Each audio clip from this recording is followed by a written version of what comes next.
Hello everyone, this is Prachi और आज इस वीडियो में मैं आपके साथ डिस्कस कर रही हूँ दैट एयर फोर्स स्कूल जलहाली की तरफ से उसकी ऑफिशियल वेबसाइट पर PGT teacher, TGT teacher, primary teacher, helpers and part time instructors के लिए रिक्रूटमेंट का नोटिफिकेशन आउट हुआ है। तो आप जब एयर फोर्स स्कूल की जलाली की ऑफिशियल वेबसाइट पे विज़िट करेंगे तो वहाँ आपको एडवर्टाइजमेंट के जब सेक्शन में आप जाएंगे तो आपको इस तरीके का एक इंटरफेस ओपन होता हुआ दिखेगा।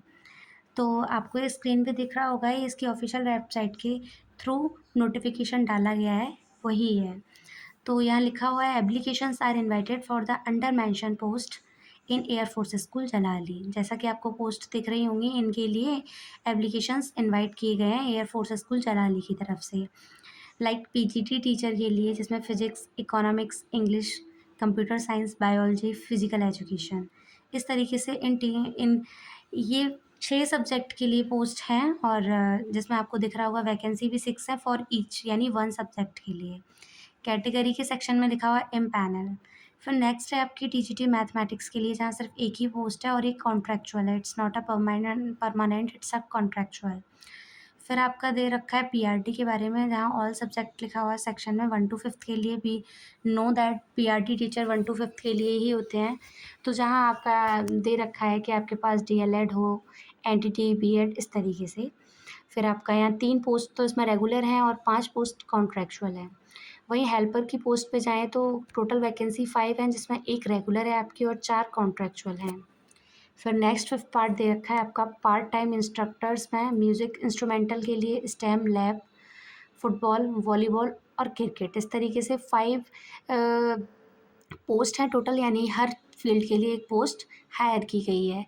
तो ये भी कॉन्ट्रैक्चुअल जॉब है, पार्ट टाइम जॉब है। फिर इस नोटिफिकेशन में आपको क्लियरली दिख रहा होगा last date of submission of application form is 11 April. जी हाँ, जो भी कैंडिडेट इन पोस्ट के लिए इंटरेस्टेड हैं या एलिजिबल हैं, वो 11 अप्रैल से पहले अपना फॉर्म फिल कर दें। फिर आपका लिखा है दैट एलिजिबिलिटी कैंडिडेट में apply with the complete biodata and photocopy of all necessary document from class 9th onward to the following addresses। तो यहाँ आपका एड्रेस मेंशन हो रखा है दैट जो भी कैंडिडेट इसमें अप्लाई करना चाहते हैं वो अपना कंप्लीट बायोडाटा विद अपनी 10th की मार्कशीट के अकॉर्डिंग जो भी आपका क्वालिफिकेशन मांगा है उसको इस एड्रेस पे फॉरवर्ड कर दें। जहाँ एड्रेस आपका दिख रहा होगा executive director air force school Jalahalli, Jalahalli east Bengaluru. इस तरीके से आपको email ID for online applications के लिए दे रखी है दैट afs.jal.@red, इस तरीके से आपको दिख रहा होगा। फिर आपका दे रखा है eligibility criteria, application form and other details regarding recruitment. Please visit our official website www.airforceschooljalali.organize पर। यानी जो भी आपको एलिजिबिलिटी क्राइटेरिया या एप्लीकेशन फॉर्म के रिगार्डिंग कोई भी अपडेट लेनी है तो आप इसकी ऑफिशियल वेबसाइट पे विज़िट करते हैं। तो अगर हम इन पोस्ट के अकॉर्डिंग आपका मैंडेटरी क्वालिफ़िकेशन की बात करें तो वो भी इसी की ऑफिशियल वेबसाइट पे पड़ा हुआ है, तो चलो हम उसको भी पढ़ते हैं। क्या मैंडेटरी क्वालिफ़िकेशन होनी चाहिए आपकी फॉलोइंग पोस्ट के लिए। तो मैं इसको बैक किया और यहाँ आपको दिख रहा होगा staff mandatory qualification for the applied post. तो मैंने इस पर क्लिक किया। इस तरीके से आपको ये इंटरफेस खुलता हुआ दिखा होगा that mandatory qualification requirement for the vacancies. PGT teacher के लिए आपके पास मैंडेटरी क्वालिफ़िकेशन क्या होनी चाहिए? A master degree from any university recognised by the government of India with a minimum aggregate marks of 50% in the subject. जिस भी subject से आपने अपनी मास्टर डिग्री ले रखी है उसमें आपका 50% होना चाहिए। 50% इन द एग्रीगेट, जिसमें लिखा हुआ है देखो आप, मैथमेटिक्स या applied mathematics, PGT physics, physics electronics, applied physics, nuclear physics, PGT chemistry, biochemistry, PGT biology. इस तरीके से आपका वेरियस सब्जेक्ट के बारे में पूरी जानकारी दे रखी है। आपके इन सब्जेक्ट्स में 50% एग्रीगेशन होने चाहिए। फिर आपका दे रखा है दैट हर तरीके का आपको दिख रहा होगा, एमएससी दे रखा है आपका, एमसी और इक्विवेलेंट फ्रॉम, मतलब कोई भी मास्टर डिग्री हो आपकी कंसर्न सब्जेक्ट में विद 50%। तो ये तो आपका फर्स्ट ईयर दे रखा है। फिर आपका इसमें सेकंड सेक्शन आप देख रखे होंगे कि आपके पास बीएड होना भी ज़रूरी है for the post of PGT. फिर आप क्लियरली इस नोटिफिकेशन को पढ़ें तो आपको दिखेगा a bachelor of education degree और its equivalent from a college university recognised by government of India, Council of Teacher Education. However, B.Ed degree is not mandatory for the post PGT and health wellness teacher. तो इसमें आपको clearly दे रखा है that आपको BEd की degree इसमें mandatory नहीं है।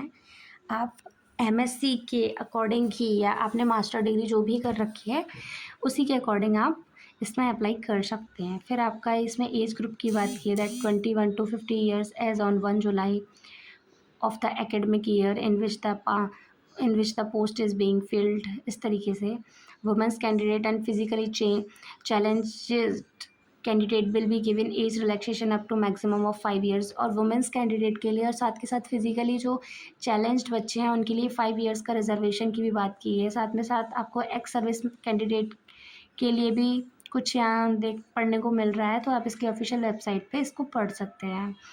और आपका बताया गया that should be able to read write and communicate fluently in English except PGT Hindi. अगर आप पीजीटी हिंदी के लिए अप्लाई कर रहे हैं तो आपके लिए इस एलिजिबिलिटी को नहीं प्रेफर्ड किया गया है, बट आप अदर सब्जेक्ट के लिए अप्लाई कर रहे हैं तो आपके अंदर ये होना चाहिए स्किल। फिर आपका दे रखा है दैट डिज़ायरेबल क्वालिफिकेशन आपका क्या होना चाहिए, नॉलेज ऑफ कंप्यूटर एप्लीकेशंस हो, स्पेशली आपको एमएस ऑफिस की जानकारी हो। फिर आपकी ability to read write communicate in Hindi, आपके अंदर ये स्किल हो कि आप हिंदी में बात कर पाएँ, लिख पाएँ, कम्युनिकेट कर पाएँ। साथ ही साथ C TET and S TET qualified candidate will be given additional weightage during the selection. जब सिलेक्शन प्रोसेस होगा तो जो कैंडिडेट सी टेट या स्टेट टेट क्वालिफाइड कर चुके हैं उनके लिए स्पेशल वेटेज रहेगा ड्यूरिंग द सिलेक्शन। फिर हम बात करते हैं टीजीटी टीचर के लिए क्या मैंडेटरी क्वालिफिकेशन रहेगी। A master or bachelor degree from a university recognized by the government of India with a minimum marks of 50% in the subject and 50% in the aggregate include elective and languages in the combination of subject as the under. तो आपको ये दिख रहा होगा कि आपका एक subject combination भी यहाँ क्लैरिफाई कर रखा है। आपके डिग्री में तो 50% मार्क्स होने चाहिए, साथ ही साथ आपका 50% मार्क्स आपका कंसर्न सब्जेक्ट में भी होना चाहिए। लाइक जैसे कि आप टीजीटी मैथ के लिए अप्लाई करेंगे तो math with any 2 out of subject, out of physics, chemistry, electronics, computer science और स्टैटिक्स। आपका जो बैचलर डिग्री होनी चाहिए वो मैथ के साथ अदर 2 सब्जेक्ट में भी होनी चाहिए, जिसमें आपका physics, chemistry, electronic, computer science या स्टैटिक्स हो। सिमिलरली आपका साइंस के बारे में भी दिख रहा होगा, English, social studies, Hindi, Sanskrit, computer science, इस तरीके से सारे सब्जेक्ट के बारे में यहाँ बात की गई है जो कि रिक्रूटमेंट मांगी गई है जिन सब्जेक्ट के लिए उनके बारे में यहाँ बात की गई है। फिर आपका यहाँ दिख रहा होगा that a bachelor of education degree और its equivalent from a college university recognised by government of India, national council of teacher education. However BEd degree is not mandatory for the post of TGT. ये section भी आप अच्छे से पढ़ लीजिएगा। फिर यहाँ एज रिलैक्सेशन की भी बात कर रखी है दैट वुमेंस और फिजिकली चैलेंज बच्चों के लिए 5 years का एज रिलैक्सेशन है। साथ ही साथ यहाँ एज ग्रुप की भी बात की कर रखी है दैट 21 to 50 years होना चाहिए आपकी एज, इससे ज़्यादा ना हो। फिर आपका डिज़ायरेबल क्वालिफिकेशन में भी आपको ये बताया गया that ability to read write communication in Hindi, knowledge of computer, C TET और एस टेट क्वालिफाइड है तो आपको एडिशनल वेटेज मिल जाएगा ड्यूरिंग द सिलेक्शन। फिर आप पीआरटी टीचर के बारे में भी पढ़ सकते हैं जो क्लियरली आपको इस इंटरफेस पे दिख रहा होगा। जो भी इसमें एलिजिबिलिटी क्राइटेरिया फिक्स किया गया है, आपके पास ग्रेजुएशन हो विद 50% आपके पास एंड 2 year एलिमेंट्री डिप्लोमा हो, चाहे वो आपका बीएड हो या चाहे वो आपका डीएलएड हो या फिर आपका बीटीसी हो। Graduate with at 50% or the Bachelor of Education from any NCTE recognized university along with 6 month bridge course in elementary educations recognized by NCTE। इस तरीके से इसमें क्लियर कर दिया गया है। फिर आपका एंटिटी टीचर यानी नर्सरी ट्रेन टीचर्स के लिए भी बता दिया गया है क्या होना चाहिए क्या नहीं। वहीं लैब अटेंडेंट के लिए भी पूरा सब कुछ क्लियर कर दिया गया है क्वालिफिकेशन। क्लर्क के लिए भी बता दिया गया है ग्रेजुएट होना चाहिए, आपका टाइपिंग स्पीड होनी चाहिए एटलीस्ट 40 वर्ड्स पर मिनट इन इंग्लिश। इस तरीके से हेल्पर्स के बारे में भी पूरी बात की गई है। तो ये पूरा 8 पेज का नोटिफिकेशन है regarding the mandatory qualification required for the vacancies. तो ये मैंने आपको पूरी जानकारी दे दी है एयरफोर्स स्कूल की तरफ से, जो जलाली है उसकी तरफ से ऑफिशियल वेबसाइट पे जो भी रिक्रूटमेंट मांगी गई है उसके रिगार्डिंग। तो जो भी कैंडिडेट इन पोस्ट के लिए एलिजिबल हैं और इंटरेस्टेड हैं वो उसकी ऑफिशियल वेबसाइट पे जाके 11 अप्रैल से पहले अपना फॉर्म अप्लाई कर दें। आई होप आपको ये वीडियो इंटरेस्टिंग लगा हो। देन प्लीज़ चैनल को सब्सक्राइब ज़रूर कीजिएगा एंड वीडियो को लाइक ज़रूर करें। Thank you.